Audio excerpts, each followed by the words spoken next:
Hello. Hello, हाँ sir साहब जी। सत साहेब जी, सत साहेब। जिला बदायूं से बोल रहे हैं, देवेंद्र साहब से। कहाँ से बोल रहे हो भगत जी? जिला बदायूं से। बदायूं से बोलिए भगत जी। भगत जी 2 साल है हमें नाम लाए। अच्छा। हम परेशान हैं। अभी मत चला भैया, अभी मत चला। परेशान हो? हम क्या हो गया भगत जी? दवाई गोली चल रही थी, पहले से परेशान है, 8-10 साल पहले से। तो ये तो जहाँ से नाम लिया उनसे पूछो कि भाई क्यों परेशानी हो रही है, क्यों नहीं मिटी परेशानी। हमने तो ना तो नाम दिया ना आपको कुछ कहा भगत जी। जैसे भगत जी आपकी मतलब वीडियो देख के उन्हें हमारे 2 साल आगे हमें नाम लाए। अच्छा। तो हमने सतनाम नाम लिया था। हाँ तो सतनाम ने तो अपना काम करना चाहिए ना, अगर लिया है तो वो क्यों नहीं कर रहा काम? नहीं आपने कोई नहीं मर्यादा तोड़ी होगी। नहीं लाओ ना, नाम आपकी वीडियो देख के फिर ना लाओ। हाँ तो वो नहीं लिया, वो तो ठीक किया, लेकिन अगर कोई काम नहीं बन रहा है तो आपकी कोई न कोई मर्यादा त्रुटि होगी या आपकी संगति गलत होगी। वो जैसे आपके समझ में अब आ गई होगी। आप पहले से तो कोई मर्यादा ना टूटी, अब फिलहाल में करीब 1 महीना है वो तब मर्यादा टूटी है। और बीमार पहले से थे? बीमार तो है कम से कम 15 साल पहले से। अच्छा, तो नहीं नाम लेने के बाद में कोई फायदा हुआ थोड़ा बहुत 19-20? खन्ना कतई नहीं हुआ देखो जी। कदे नहीं होया? हम्म। अच्छा अच्छा अच्छा, तो अब क्या लग रहा, आपको है कोई उम्मीद? सोचा मैं भगत जी से बात करके देखेंगे, मेरी कोई चलो हौसला बड़े हो। भाई, ऐसा है देखो भगत जी, परमात्मा तो इसके अलावा दूसरा कोई और नहीं है दुनिया में, सृष्टि में ना। भक्ति और मंत्र और शक्ति है कोई। अब ये डिपेंड करता है भगत जी कि हम इसको कितना समझ पाते हैं। और लाभ हानि की बात ऐसी है भगत जी, देखो जिसको जितना बड़ा रोग होता है ना उसको उतना समय लगता है ठीक होने में। अब हॉस्पिटल में एक तो जुकाम का मरीज जाता है तो 2 घंटे में ठीक हो जाए, कैंसर का जाए तो 5 साल भी लग जाए। तो अपने रोग को भी हमें देखना चाहिए, हर बात के लिए हमें डॉक्टर को ही जो है दोषी नहीं ठहराना चाहिए। सबसे पहली बात, आपका रोग भी ठीक हो सकता था, आपको राहत भी मिल सकती थी, लेकिन सबसे बड़ा रीजन तो क्या था भगत जी कि ये जितने भी नामदान केंद्र खोल रखे हैं गुरु जी के आदेश से नहीं है, तो 50% तो वैसे कोई लाभ नहीं यहाँ से, मतलब जुड़ने से। यहाँ से जुड़ने के बाद केवल उन्हीं आत्माओं को लाभ होता है जिनके पिछले संस्कार मजबूत हैं। हम्म। ठीक है, अन्यथा और या फिर जो बिल्कुल जो मतलब भोला प्राणी है, जिसको नहीं पता कि क्या सही है और क्या गलत है, ये सब क्या हो रहा है, उसको परमात्मा उसको भी उसी समय तक लाभ देगा जब तक कि वो सच्चाई से परिचित ना हो जाए। और जब वो सच्चाई से परिचित हो जाए कि मैनेजमेंट गलत है, ये नामदान केंद्र सही नहीं है, गुरुजी जेल में बैठे हैं, उनको बैठाने के पीछे कुछ मनवस लोगों के अपनी सोच है, और उसके बाद भी अगर कोई व्यक्ति उनसे उनके साथ में चिपका हुआ है, उन्हीं के साथ में लगा हुआ है, ठीक है, तो भगत जी जब तक उसकी बैटरी चार्ज है तब तक तो वो ठीक चलेगा। और जिस दिन उसकी बैटरी डिस्चार्ज हो जाएगी उस दिन भगत जी उसके लेने के देने पड़ जाएंगे। तो अब इसीलिए आप एक महाराज। काम करो, last and finally Bhagat ji, आपने उधर का सब कुछ आपने देख ही लिया। परमात्मा पे आपने दोष नहीं निकालना है, ना परमात्मा की भक्ति में दोष निकालना है। अगर कहीं कोई त्रुटि है, कहीं कोई दिक्कत अगर रही है तो भगत जी या तो आपकी अपनी भक्ति और मर्यादा में रही है, और दूसरा आपने जितना भी सहयोग इन लोगों को, मैनेजमेंट वालों को, नामदान केंद्रों पे जो आपने किया होगा, और इन्होंने उन सेवाओं का जो दुरुपयोग किया है भगत जी, उसके चलते ये दिक्कत आपको रही है, जो राहत नहीं मिला। वरना ऐसा तो हो ही नहीं सकता कि हमने परमात्मा कहा की हम भक्ति करें, राहत ना मिले। हम तो एक ही बार गए भगत जी, सिर्फ मतलब घर बैठे ऑनलाइन नाम लेके फिर 2-2.5 महीना बाद गए भाई, तब बोले कि दबा अब सतनाम ना मिले हो। हाँ तो और बताओ, तब भगवान ऐसे ऑनलाइन मिलता क्या भगत जी? भगवान कोई डिटर्जेंट है क्या? है जो ऐसे ले लोगे? भगवान के लिए लोगों ने अपने शरीर गाल दिए, राजाओं ने राज त्याग दिए, ऋषि मुनियों ने अपने प्राणों की कोई परवाह नहीं करी, जंगलों में भटके, गुफाओं में भटके, उनको भगवान नहीं मिला, हमें ऐसे ऑनलाइन मिल जाएगा भगवान? भगवान जैसे के लिए सबसे पहले भगवान को समझने की जरूरत है, ज्ञान को समझने की जरूरत है। उसके बाद में उस संत के पास जाओ, आधीन हो, विनम्र हो, हैं, वो जैसा कहे वैसा करो, वो नियम फॉलो करो, तब जाके भगवान मिलता है। खाली गुरुजी से नाम लेने से थोड़ा ना भगवान मिल जाता है। हाँ, तो जैसे जब तो लॉकडाउन चला ना, लॉकडाउन में ही हमने लॉकडाउन। अरे हम किसी कंपनी में काम करते हैं, जॉब करते हैं, तो हम उसके मालिक थोड़ी ना बन गए उस कंपनी में जॉब करते ही। हम जितनी मेहनत करेंगे उतना कंपनी हमें देगी ना। और ज्यादा अगर कुछ ऊंच नीच करेंगे, कोई अगर चोरी जकारी करेंगे तो हमारे को पुलिस के हवाले भी कर देगी। तो हम तो ये समझ बैठते हैं कि संत रामपाल जी का नाम ले लिया बस मोक्ष हो गया। इस कंपनी को मैंने ज्वाइन कर लिया चपड़ासी की नौकरी में, तो मैं तो कंपनी का मालिक ही बन गया। ये 90% लोगों की बहुत बड़ी भूल है भगत जी। अब आपके पास में एक ही ऑप्शन है, दूसरा कोई ऑप्शन नहीं है भगत जी। अगर आपको सच्चाई समझ में आ रही है तो भगत जी अब आप सबसे पहले तो आपके घर में कौन कौन है उपदेशी? वैसे तो सभी ये सब छोड़ गए हम। हमारी परेशानी कदम ना आई तो सब छोड़ गए हम। 2 जन रह गए मैं तारीपुर। अच्छा, वो आपके लिए जुड़े थे, बाकी कोई ज्ञानवान से मतलब नहीं था, मोक्ष मार्ग से कोई मतलब नहीं था उनको कि आप ठीक हो जाओगे तो ठीक है। चलो, उन्होंने तो वैसे भी छोड़ना ही था क्योंकि देखा देखी में वो लोग जुड़े थे। आप ठीक हो जाते तो भी उन्होंने नाम छोड़ना था कि चलो भाई अपना काम तो हो ही गया। और आप ठीक ना हुए तो उन्होंने स्वभाव भाई के नाम को छोड़ ही दिया। तो बात तो वही है, वो जुड़े ना जुड़े वो तो बराबर है। हम तो करना छोड़ो हमने। तो अब आप एक काम करो बड़े भाई, अगर आपने नहीं छोड़ा है तो थोड़ा बहुत तो आपके ज्ञान समझ में आया है, तभी तो आपने नहीं छोड़ा। अब आप एक काम करो, अपने घर में वैसे ही परमात्मा का वो दरबार लगाओ जैसे आपने कभी पहले लगाया था। ठीक है। दरबार दरबार तो बराबर लगा था ना। तो सबसे पहले दंडवत करके गुरु जी से तमाम जाने अनजाने की गलतियों की क्षमा याचना करो कि परमात्मा, अब मैं सात संगतियों से जुड़ चुका हूँ, मेरे को सच्चाई का पता चल चुका है। अब मैं सौपन में भी इस सतलोक आश्रम मैनेजमेंट हरियाणा के दर्शन नहीं करूंगा, ना इनके फर्जी नामदान केंद्रों पे जाऊंगा, ना इनको किसी प्रकार का कोई दान धर्म का पैसा दूंगा। और गुरुदेव, सात संगतियों से जो है जुड़ के मैं सच्चाई के मार्ग पे चलूंगा, आपके पांचों यज्ञ करूंगा, घर पे आपको भोग लगाऊंगा। और परमात्मा, दास को माफ करो और आपको जो है दास को पुनः अपनी भक्ति में मालिक लगाओ। तो ये अरदास करके फिर आप दोबारा से भक्ति पे लगो। और फिर देखो भगत जी, धीरे धीरे धीरे धीरे जब आप अपनी मर्यादा में रहोगे, परमात्मा की भक्ति करोगे, सात संगतियों से आपको जानकारी होगी, तो लाभ क्यों नहीं मिलेगा भगत जी? परमात्मा की शरण में आके लाभ नहीं मिलेगा तो फिर कहाँ मिलेगा? लेकिन हमारी मर्यादा ठीक नहीं भगत जी। हम अब हम बीच में हमारी मर्यादा टूट गई जी। हम ऐसे देखो, जो टूट गई वो टूट गई, आप उनको छोड़ दो। उनको लेके बैठे रहोगे तो आगे भक्ति नहीं कर पाओगे।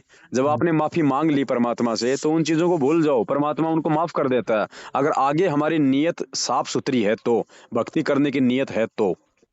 और मन में का अगर कोई छल कपट चल रहा होगा तो मालिक अंतर्यामी है, लाभ नहीं देगा। तो अच्छा पहले की गलतियों की भगत जी माफी मांगो परमात्मा से। आपका बच्चा बीड़ी पी लिया, आपने उसको देख लिया, आपने उसको मारा पीटा, वो घर से बाहर निकल गया, 2 दिन बाद वापस आया और आपसे पैर पकड़ के माफी मांगे रो रो के, तो क्या आप उसको माफ नहीं करोगे? हाँ। और तो जब माफ। आप कर दोगे तो ये तो दीनदयाल है, ये तो आप और हमें, ये तो अपने भक्तों को जो है लाखों गुना ज्यादा प्यार करता है सांसारिक माता पिता से। आपसे भगत जी बात करने को हमने बहुत कोशिश करी और भक्तन के नंबर लगाए थे। बोले भाई वे बिजी रहते हैं वे। बेशंका करेंगे तो हम कर दे रहे हैं। आपसे बात एक कॉल बात है भाई। डेढ़ करीब 6 महीना के बाद एक कोई कॉल बात कर गए।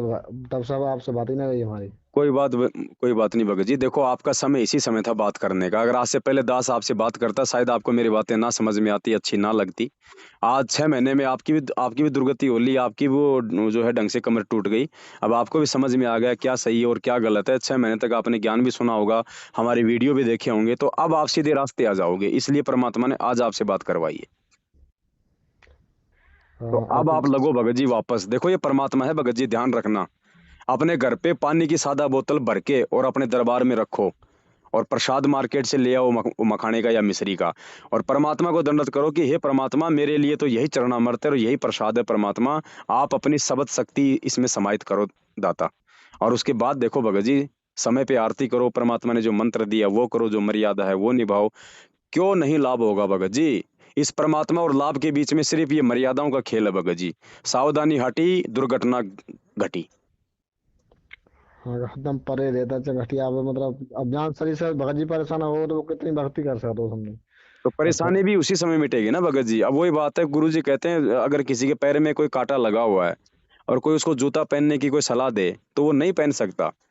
तो आपको ये परेशानी है, दास समझ सकता भगत जी, बिना इसके समाधान के आप जी को जो है भक्ति में वो मन आपका वो नहीं लगेगा। लेकिन एक बात बताओ, जब हम किसी हॉस्पिटल में जाते हैं, हम किसी बीमारी के चलते हमारी को पीड़ा हो रही है, तो डॉक्टर कोई हॉस्पिटल में जाते थोड़ा ना ठीक कर देता भगत जी। वो और ज्यादा हमारे को दर्द करता है। उस बीमारी को, उस रोग को काटने के लिए, उस दर्द को शांत करने के लिए वो इंजेक्शन लगाएगा। तो इंजेक्शन लगाएगा तो हमारे को दर्द होगा ना, पीड़ा होगी ना। लेकिन वो पीड़ा हमारे को जो और हो रही है, वो दर्द को जो है समाप्त करने के लिए हो रही है। हम ये ना सोचें कि मैं तो पहले से मेरे दर्द हो रहा था, ये डॉक्टर ने मुझे और दर्द कर दिया इंजेक्शन लगा के। वो डॉक्टर जो तुम्हें थोड़ा बहुत जो दर्द दे रहा है ना, वो तुम्हारा रोग ठीक करने के लिए दे रहा है। तो इसी प्रकार गुरु जी के शरण में आके यदि थोड़ी बहुत कोई और भी समस्या आती है ना, तो उसको ये सोचना चाहिए कि परमात्मा मेरे उस जो है मतलब उस कुसंस्कार को काटने के लिए परमात्मा की जो है प्रोसीजर जारी है।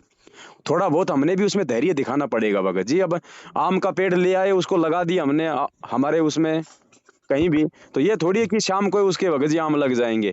4-5 साल भगत जी उसमें जल पानी देना पड़ता है, उसकी रखवाल करनी पड़ती है। हाँ तो वो हम तो इस भक्ति पे जुड़े हैं भगत जी। परमात्मा ने क्या बताया सत्संग में कि कम से कम 3 साल दो तुम इस परमात्मा को, कम से कम 3 साल, और मर्यादा में रहो, और फिर देखो अगर तुम्हारे लाभ ना हो तो गुरुदेव ने कहा कि फिर मुझे बताना आके। भाई गुरुजी ने जो बोल दिया भगत जी वो फाइनल है, वो लोहे की लकीर है, उसको कोई माइका लाल मिटा नहीं सकता, वो फाइनल है। बस गलती हमारी होती है भगत जी, हम या तो विश्वास नहीं कर पाते, या हम इंतजार नहीं कर पाते, या हम मर्यादाओं में नहीं रह पाते। आज तक गए अलीगढ़ गए या दवाई लेने तो भी डॉक्टर ने ना ही कर दिया ना। तो आप एक काम करो भगत जी, देखो दो ही रास्ते हैं। आप सबसे पहले तो आज आपने दास को फोन किया, आज आपको एक सही तरीके से आप अपनी भक्ति की शुरुआत करो। और आप कोई गोल्ड दवाई ले रहे हो तो परमात्मा से प्रार्थना करो कि परमात्मा ये गोल्ड दवाई चाहे मैं लाख रुपए की ले लूं, जब तक आप अपना आशीर्वाद नहीं दोगे ये दवाई काम नहीं करेगी। तो गुरुदेव ने कहा है कि अगर परमात्मा का अगर आशीर्वाद होगा तो 1 रुपए की दवाई काम कर देगी। और उसके बाद भी यदि आप पे गोली दवाई काम नहीं करती है तो भगत जी उन गोली दवाइयों को उठा कर जो है उनको उनको कचरे के डब्बे में डाल दो फिर, और मालिक के आगे लंबे लेट जाओ कि परमात्मा जीवन आपके हाथ में, मृत्यु आपके हाथ में, आज के बाद इन गोली दवाइयों को मुंह नहीं लगाऊंगा। अगर नहीं लाभ हो रहा है तो लेते लेते भी फिर देखो परमात्मा क्यों नहीं ठीक करेगा भगत जी। सही है। तो कुछ डिसीजन हमने लेने पड़ेंगे, थोड़ी बहुत दृढ़ता हमारे अंदर भी आएगी तभी तो परमात्मा 2 कदम आगे बढ़ेगा। अब हम पहले ही भगत जी ऊंट की तरह होठ नीचे डाल देते हैं तो क्या होगा बताओ। हाँ जी कि मंत्र पूरे का दो पूरे कर लेता का दो 9-10 5 कम रह जाते हैं। कोई बात नहीं भगत जी, लेकिन मर्यादा भी तो होनी चाहिए ना। मर्यादा तोड़ के मंत्र करेंगे कहाँ से लाभ होगा। परहेज तोड़ के अगर हम गोली दवाई लेंगे तो भगत जी रोग ठीक नहीं होगा। हम्म। तो आप दोबारा से परमात्मा की एक नए तरीके से आप जी उनकी शरण में आओ। मंत्र वही है, कोई दिक्कत नहीं है, जो आपको मिल गए हैं उन्हीं मंत्रों का जाप करना है, मंत्र नहीं छोड़ना। लेकिन एक बार कम से कम मालिक से माफी मांग के और अपना जो भार है वो तो उतारो, और आगे मालिक को विश्वास दिलाओ कि आगे आप ऐसी कोई गलती नहीं करोगे। तो परमात्मा धरती पे भगत जी, इसको घंटा बजा के बताने की जरूरत नहीं है। अंतर्यामी किसको कहते हैं? जो बोलने से पहले जान जाए कि क्या है। हाँ वो तो सही बात है। तो ऐसा करो भगत जी, और इन मैनेजमेंट वालों का ध्यान अपने दिलो दिमाग से निकाल दो बिल्कुल। इनके तो शकल देखना भी पाप है, पाप। और बिलन भाई हम संगति में हम जान मन करो अपनी परमात्मा हमारी शरीर से नगा सही कर दो तो हम जान को ये डकारे के कौन धर्म दे हैं भगत जी देवेंद्र देखो भगत भगत जी। जी, ऐसा नहीं है, परमात्मा किसी का नौकर नहीं है, परमात्मा किसी का गुलाम नहीं है, और ना परमात्मा कोई हमारे दबाव में है जो हम ये कहेंगे कि परमात्मा मुझे ठीक कर दो तो मैं साथ संगति में जाऊंगा। ये एक बात बताओ भगत जी, ये जय माता की जय माता की करके जब बम भोड़े करके ये 500 किलोमीटर पैदल चलते हैं, इनके पैरों में फाले पड़ जाते हैं, वहां पे ये मर जाते हैं। अरे ये तो ऐसी डिमांड नहीं करते कि तू ये काम करेगा तो आऊंगा, ये तो ये कहते हैं कि तेरे 7 कावड़ चढ़ाऊंगा, मेरा ये काम करना। वो भी पूरा काम करके उसके बाद मांगते हैं, और हम लोग पहले ही झोली फैला के जो है वो बैठे हुए हैं। मतलब का ये मतलब अरे भगत एक जी ने वजन तोलने वाली मशीन है, उसमें भी जब तक 1 रुपया नहीं डालो तब तक आपका वजन नहीं बताएगी, तो भगवान आपको इतनी आसानी से इतने सारे लाभ दे देगा? थोड़ा बहुत हम आगे बढ़े भगत जी। इन देवी देवताओं ने हमारे को क्या दे दिया था आज से पहले, फिर भी हम इनके पीछे लगे रहते थे ना। और ये सब कुछ देने वाला है, यहाँ पे हम लोग ढीले हो जाते हैं। तो काल नहीं चाहेगा कि हम भक्ति में आगे बढ़े, और परमात्मा चाहता है कि भाई मेरे ज्ञान को आधार बनाओ तुम पहले। लाभ तो परमात्मा भगत जी आपको उसी समय दे सकता था, तुरंत आपको लाभ दे सकता था, आपको ठीक भी कर सकता था, लेकिन मालिक अंतर्यामी उसको आगे का पता है कि ये मेरे से दूर भाग जाएगा, और परमात्मा नहीं चाहता कि मेरे कोई भी बेटा बेटी मेरे से दूर हो। तो हमने समझना पड़ेगा भगत जी इन बातों को। कोई भी बाप अपने अपने बच्चों को दुखी देख के जो है मतलब सुखी नहीं होता भगत जी। और परमात्मा तो बहुत ही ज्यादा मतलब दुखी होता है हमारे को ऐसी हाल में देख के, तभी तो परमात्मा सतलोक से यहाँ आया है हमारे दुख तकलीफों को देख के। तो आज वो कैसे सहन कर लेगा। लेकिन भगत जी हमने भी कुछ सोच समझ के आगे बढ़ जो है वो बढ़ना होगा। हाँ तो हमने अपने आप ही ज्ञान समझो परमात्मा हमने जुड़े का को कहने से और, ना और और मोबाइल में। इनको गुरु मत मानो, खाली इनको एक संत मत मानो भगत जी। ये परमात्मा है, अब ये किसी न किसी रूप में तो आएगा भगत जी। अब इंसान रूप में आया है तो भगत जी वो किसी जाति में भी आएगा, वो किसी धर्म में भी आएगा, वो किसी का बेटा भी बन के आएगा, वो किसी का फूफा भी बन के आएगा। अब अगर भैंस बन के आना होता तब तो ना तुम्हारा फूफा लगता, ना हमारा बाप लगता, ना हमारा कुछ और लगता। अब अगर इंसान रूप में आया है हम इंसानों को समझाने के लिए, तो भगत जी वो भी तो रिश्तों में बंध के आएगा ना। लेकिन हम उसको मानुस ना माने, वो लीला ऐसी ही करता है। तो सही है अब तो। परमात्मा ने दास के माध्यम से आप जी को जो विधि बताई है, उस हिसाब से भगत जी आप अपने जीवन की, आध्यात्मिक जीवन की एक बार फिर से शुरुआत करो। ये मालिक है भगत जी, ये हो ही नहीं सकता कि परमात्मा की आप मर्यादा में रह के भक्ति करो और भगवान आपको लाभ ना दे। इसका विधान नहीं टूट सकता भगत जी, और कुछ भी टूट सकता है, साध वचन पलटे नहीं, चाहे पलट जाए ब्रह्मांड। हाँ, दवाई फायदा आगे जाएगा, रिएक्शन ही मारती है, घी से और रिएक्शन रिएक्शन मारती है। मारती है तो फेंक दो, डाल दो उसको कचरे में, और मालिक के आगे लंबे लेट जाओ कि परमात्मा आप करोगे, मैं आपके भरोसे हूं, लेकिन उसके बाद आपने भी पूरा खरा उतरना पड़ेगा मर्यादाओं में। फिर देखो क्यों नहीं करेगा, ये इसने दुनिया के किए हैं, आपका क्यों नहीं करेगा? आपसे कोई दुश्मनी थोड़ी है भगवान की। अब जैसे आज बिन्ने हमारे घर वाली बिन्ने मतलब घर में वो मर्यादा तोड़ते हुए कुछ खा पी लेकर ही फिर जाम कैसे का होना चाहिए। मुझे एक बात बताओ भगत जी, घरवाली अगर जहर पिएगी तो आप मरोगे क्या? न जैसे घर में ही बना खा लेकर ही तो हम कैसे का तो हमारी बना के खा लेने दो। अगर आप मजबूर हो, आपकी बात नहीं मानती है, तो क्या करोगे? लड़ाई झगड़ा करोगे क्या? उसको अपने कर्म फोड़ने दो, आप अपना साफ बर्तनों में खाओ, आप अपना सही तरीके से खाओ, अपना शुद्ध खाओ। कबीरा तेरी झोपड़ी गलकटियन के पास, जो करेगा सो भरेगा, तू क्यों भया उदास? ऐसी स्थिति में फिर हमारे को दोष नहीं है, हमने अपनी सावधानी रखनी है। अब ऐसे तो जैसे कोई बहन है, उसने नाम दीक्षा ले ली, उसके पति ने नाम नहीं लिया, और वो शराब भी पीता है, वो मांस भी खाता है, और रात्रि में बहन को जो है उसके साथ में जो मतलब कि रहना भी पड़ता है, तो क्या वो बहन मतलब खंडित हो जाएगी? ये कुछ भगत जी जो है, ये कुछ प्रॉब्लम होती हैं, जिनमें परमात्मा हमारे को जो है मतलब छूट देता है। हम्म। हमने अपनी क्रियाओं को ठीक रखना है, बाकी मजबूरी में या ऐसे कोई परेशानी में कुछ होता है तो परमात्मा फिर भगत की भगत जी वहां पे रक्षा करता है। हाँ सही तो कह रहे हैं, हम तो परमात्मा कहता है घर में लेकिन चार। हम तो दृढ़ हो भगत जी, अब हम उनके दबाव में आकर अपनी मर्यादा तोड़ देंगे, फिर परमात्मा कुछ नहीं करेगा। ऐसे ऐसे कमजोर आदमी का साथ फिर परमात्मा नहीं देता भगत जी। परमात्मा उन्हीं का साथ देगा जो कुछ दो कदम आगे बढ़ेगा। जय तू चाले एक कदम, मैं चालू कदम 60। जय तू हो जा काठ का, मैं हो जाऊं लोहे की लाठ।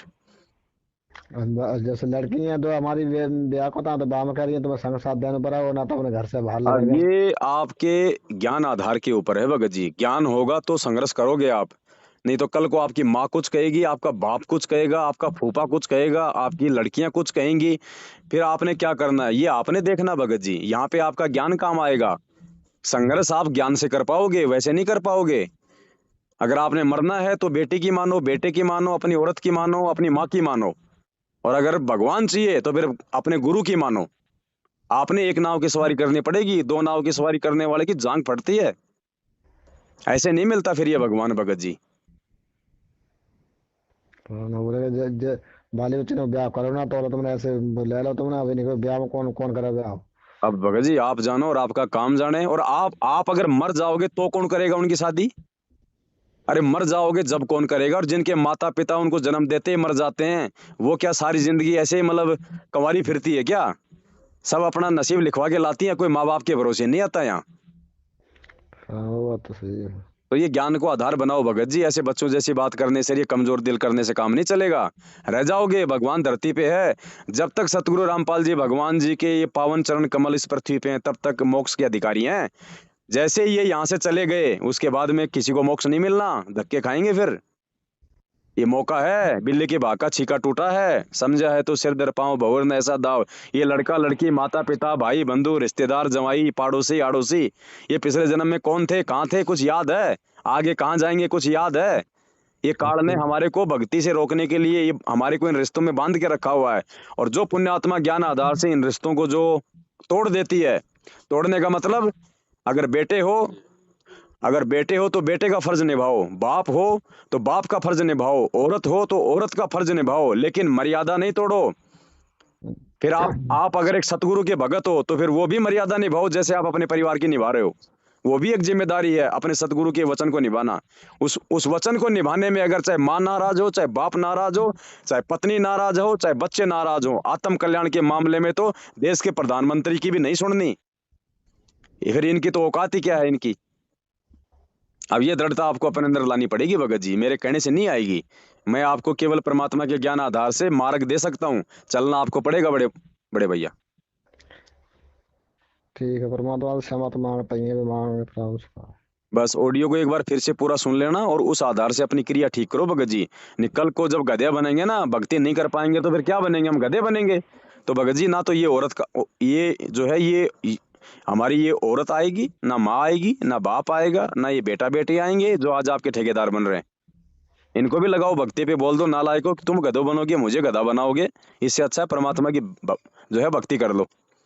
मानते तो ठीक है, नहीं तो कोई आप अपना करो, उनको अपना करने दो। ये का बजाय कहना सब तो मतलब तुम्हारी संकट कर यार हो तो सभी जने करते थे भाई, अब तुम वैसे ही वैसे ये 15 साल से हमले हो तो हाँ, हम। अनु का तुम्हारे संकट कट जाएंगे तो हम भी भक्ति कर लेंगे। भगत जी ये वो बाबा नहीं है जो 1.25 रुपए का प्रसाद चढ़ा दो और 2 लाख की मन्नत मांग लो। वो तो सही। हाँ, ये फिर उन्हीं बाबाओं के पास जाओ, फिर परमात्मा ने कह दिया दे बाबा, दे बाबा, बाबा के नाम पे दे दे, दे रे बाबा, दे रे बाबा। तो गुरुजी बोले तेने बाबा कहाँ से दे देगा, बाबा खुद ही लंगोट में घूम रहा है। हम्म। तो बड़े भाई, इस भगवान से अगर कुछ चाहिए, कुछ मांगना है तो पहले इसको देना पड़ता है भाई, सीधी सी बात है। और ये आपसे कोई धन दौलत नहीं लेता, ये आपसे समर्पण लेता है, ये आपसे भाव चाहता है, ये आपसे मर्यादा चाहता है, और कुछ नहीं चाहिए इस परमात्मा को। ये भूखा नहीं है जिसने 21 ब्रह्मांड काल को भीख में दे रखे हैं। हम इसको क्या दे सकते हैं, हम इसको। पूरी दुनिया जिसके आगे भिखारी है, दाता एक राम, भिखारी सारी दुनिया। गुरु समान दाता नहीं, याचक शिष्य समान, 3 लोक की संपदा, सो गुरु दीनी ध्यान। ये दानियों का दानी महादानी है ये, इसको कौन क्या दे सकता है। लेकिन कम से कम वो तो दो जो ये चाहता है, भाव समर्पण। हाँ तो जो बंदा प्रसाद मिलो और वो अमृत मिलो वो बारो जल मतलब कैसे करें। कुछ नहीं, सादा पानी की बोतल भर के परमात्मा के दरबार में रखो, और एक प्रसाद ले आओ दुकान से, उसको रखो, और गुरुजी को दंडवत करके प्रार्थना करो कि परमात्मा मेरे लिए तो आपका यही चरणामृत है, यही आपका प्रसाद है। परमात्मा मैं तो आपकी शरणागत हूँ, मैं आपके अधीन हूँ।